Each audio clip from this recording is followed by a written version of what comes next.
these times, man's thinking, yeah, like man can't sleep. But imagine I've just been doing 12-hour sessions. My body's just about adjusted to the time zone and everything. And it's like, all right, cool. I was upstairs sitting on the sofa. I'm like, cool. I'm gonna wait for him to come in, ready to tear. Then all I know is man's gone. I'm literally gone. Slept like when I tell you I slept. Then now here's the funny part now. So cool. I had my hood on again, and this is how I knew I was knackered, because me, I can't sleep in front of like people I don't know. Yeah. Like, when it's people I don't know, I can't sleep. But I was good. Like there was girls inside the studio. There was like hella guys in the studio. I was thinking, how on earth have I just slept? So I've literally just woken up. I've seen tissue drop from the top of my head. I'm thinking, wait, no way. So I'm seeing drinks dropping. Ghosty was stacking. What's it? He stacked the KFC box on my lap, tissue, napkin, everything was all over me. I'm thinking. Then there was a picture. I was thinking, how on earth did I sleep through all of that? And I was so still to manage everything. You was knackered. I was gone. Where were you staying in New York? I feel like Manhattan. Yeah, Manhattan. Posh lads. Yeah. KFC over Popeyes. How? I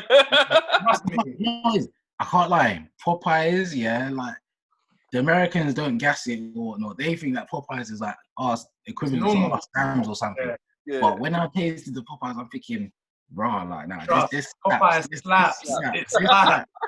And it's like you have to like, that does it. Sauce. Yeah. It's like, the sauce there's a sauce like a chili sauce. Bro, it's the blue thing. The blue thing, fam. Yeah, that one there. Yeah. After that, I was like, nah, this is leg. I can have this every day. But then after a while, I was like, nah, I can't do this. Only because we was waking up at around 11 and then going for breakfast at like 12. So that, no, not even 12. Like we was waking up around like 1, then going for breakfast around 2 or 3, and then having a session at 4. So when I'm eating my breakfast, like Tribeca Kitchen, it's the one. I heard about that one still. Tribeca Kitchen, one. Like they're curly fries, the barbecue burger, like yeah, that's what I was having. But it was like, all right, cool, I'd have that, and because of the time I'm eating it, man didn't have to eat I didn't have to eat for the rest of the day because I was full for the rest of the day. The most amount I'd have is like snacks or something like that. I'll probably get like M&Ms or Skittles and a drink, but I didn't eat like after that because I was full.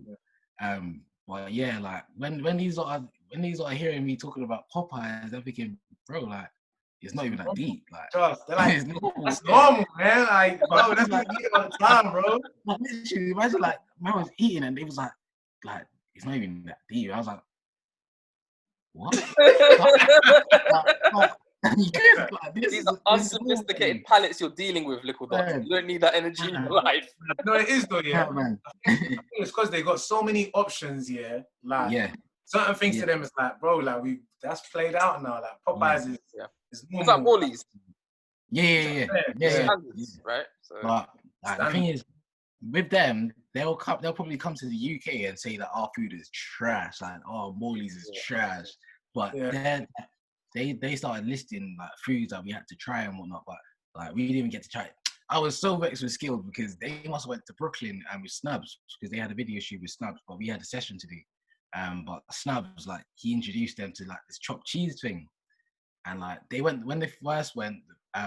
When they did the first trip to New York, that's when he was like, nah, chopped cheese is the one. When you come here, you need to try it. So when Man's producer came and Snubs is on FaceTime, he's saying, bro, when you come, you need to try the chopped cheese, man. When you need to come down to Brooklyn and you need to try it. I was like, cool. But we ended up having a session, so we couldn't even go to Brooklyn.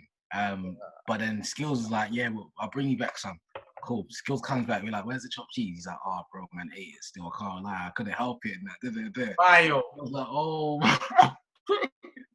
Wow. I was like, nah. But they was like, that just made me more eager to go back. Like, it's mad. But yeah. What else did you try out? To be fair, I didn't even try out much, to be honest. But the one thing I did get hooked onto was Mike and Ike's. Oh yeah. My canals, yeah, those I can eat every day. Like even when I'm down here, like my local shop, they'll sell like the same flavors that they've got in America. I just buy a box and yeah, I'm good. I'm not eating normal jelly beans from the UK ever again. There's too much sweets, bro. Like too mad. Even the Snickers are different. Like almond Snickers, hazelnut Snickers. Yeah. Oh, yeah. Every single type of Snickers, they've got it. Yes. But it's crazy. It's like everything over there is like different. Like, different. Like even to the point that their water tastes so different, but it's like it tastes clean. Yeah. Like so when I come back, I'm thinking, damn it, I'm drinking water from a bottle and it still doesn't taste as good as the one from America. Nah, man, it's just your thinking. It's because you're drinking it in New York. It's because you're drinking it in New York. You're just thinking, no, man, it's New York. It's the same, bro. I'm telling you, man. So when are you moving? To be honest, what'd you say, Goku? When are you moving out there then? Trust. Do you know what? I'm looking to move out there in the next, officially, like living up there, probably next 5 years. But to You'll go have back some there, guests. yeah. Pardon? You'll have some guests. Yeah, definitely. Listen, I might already even be there, fam. Facts. I might already recorded. Yeah. Literally. Facts. But now, I'm as soon as this lockdown's finished, I'm looking to go back up. Yeah. Trust. Definitely, because like everyone that I met up there, even like not even the artists that I met up there alone, like to the point of like the studio receptionists, like every single one of them, like they're like family now. They're like when you come back down, I need to introduce you to my mom. Like if you ever want some home cooked food, just now you're like yes. And especially I've even got I even met up with one of my cousins up there as well. So it's like when I'm up there, it's like I'm living in London. Yeah. But that's another crazy thing as well. Like being in New York, it's almost like London, like almost exactly like London. But it's sort of tapped in the same sense as well, because it's like you'll be inside a posh area, and you'll see some nice posh building, but right across the road you'll see a rundown shop or something like that. And it's weird, but at the same time, it's like the way people think and whatnot and move is almost like London times 2 or something like that. But it's lit. That's right. I was about to say to you, in terms of America as well, one of the things in New York that really stood out when I was out there is that it's so easy to connect in the music scene. So I bumped into yourself. I remember I didn't recognize it at the time. I told Lou this story. I literally just popped into like some road in like Brooklyn, and they were like, "What are you doing here? And you're from England, you live here?" I was like, "Nah." I was literally going to like the Biggie store and back, and they had a pop-up going on, and it was just so easy to connect. And hearing his views on the UK music scene, made me take a step back. And to be honest, I didn't even know who he was. Only when Louis told me who he was, I was like, "Oh, so who this guy is?" All right, great. It's even it's so mad as well. Like that the US actually pay attention. Like they actually pay attention. Like for example, I was in a session with Young Customado, and he used to live in London. So he grew up in London. So he's like, he really grew up in London. So he was like, oh, so when he told me that, I was like, oh, do you listen to anyone from the UK, like the drill scene? He was like, I'm thinking he's gonna mention someone like Heady One or Unknown or something. He says, he's like, I rock with like T Zandos. I'm thinking, bro, like T Zandos, he's like, nah, she's sick. She's fire, bro. Like just like even Snubs loves like AM and Skengdo. Like he likes the whole. When he heard Attempted 1.0, he's like, nah, this guy hard. He going hard. And I was thinking, like he's got a pretty vibe with like the UK scene. Like, but the thing is, what I don't like about the UK scene is that it's like we're a bit too toxic to the point where they don't even realize that the US love us so much. But when they start to do like the drill thing, it's like, oh, we automatically jump down their throat, and it's like, oh, we throwing shade. It's completely different. I think with the UK scene, and I've said this a few times, I think I said it on air as well, is that it's to people it's too small, if that makes sense, and they feel that if someone else does well off of it, that means their audience is gone. What they're not realizing is that people in America, Canada, which you already know about, is a strong affinity to the music scene. Being able to work and having the produce potentially, like with Young Customado, you could potentially be a guy producing a track for him and then saying, hang on, how about I reach out to T Zandos' people? Now there's a collaboration which takes her into a whole new space. And I think her and her team probably intelligent enough to see that. But I don't think everyone else has the emotional security to be able to. I think that's where toxicity comes from. Yeah. But yeah, that's sort of like the US. They just love the UK sound. Like, but they're honest with it. If they hear like a UK drill artist, they'll be like, "Oh, he's rapping 2 bars. I don't know what he's saying." Yeah. That's they'll still try and they'll take the time to try and understand it. Yeah. Hey. But yeah, like it's sick. It's sick. Yeah.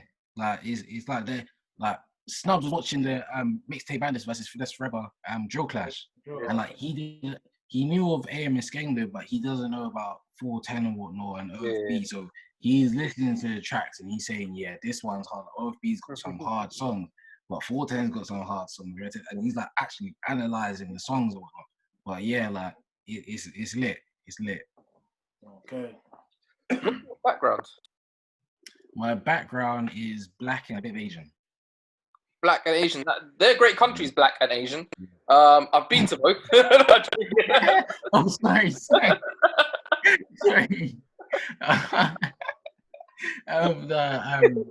Jamaican, but I don't know what part of India my mum's side is from, but yeah. Are they Jamaican Indians, like people who went over to Jamaica from India? Yeah. Okay. It's a family tree thing that I still need to understand and learn and whatnot, but yeah. Okay. So what did you grow up listening to then?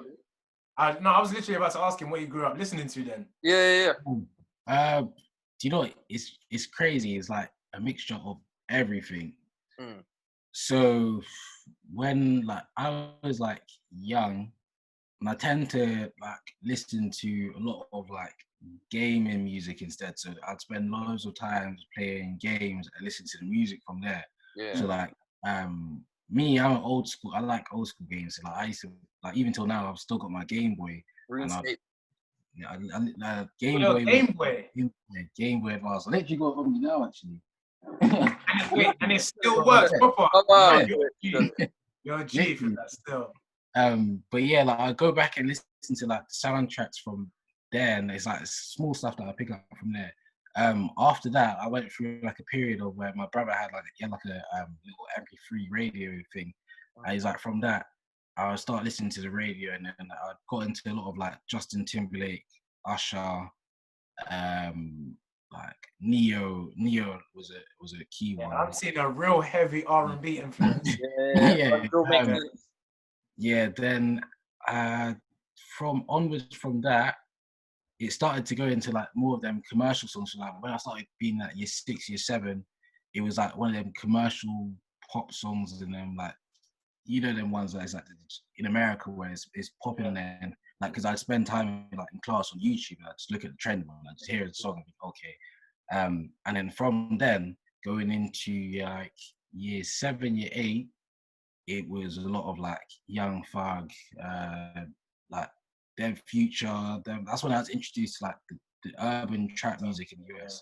But then I was getting like mentoring from like my teacher because I'm like a bit dyslexic a bit, and they started to try and figure out ways I can sort of like work around my maths while still being able to maintain focus. And they realized music was a key thing, so they was like, you know what, put on like orchestra music while studying. So then I started to take in a bit of like orchestra. I put on like BBC One. And I can't remember what when I was doing like my tutoring, he put on like orchestra music whilst I was doing it, and that sort of helped contribute to what I was making as well. Then from then, I started to take in Jess Glynn, like a lot of house garage and whatnot. Jess Glynn is one of my favorite artists. And then onwards, it started to go a bit more into like the drill scene and whatnot. Like pay more attention to the drill scene. And then a mixture of back with the orchestra, whilst trying to keep up to date with like what's going on the R&B side. Like Bryson Tiller, like I spent the whole year just listening to Bryson Tiller, like a whole year just Bryson Tiller, literally. And then now it's like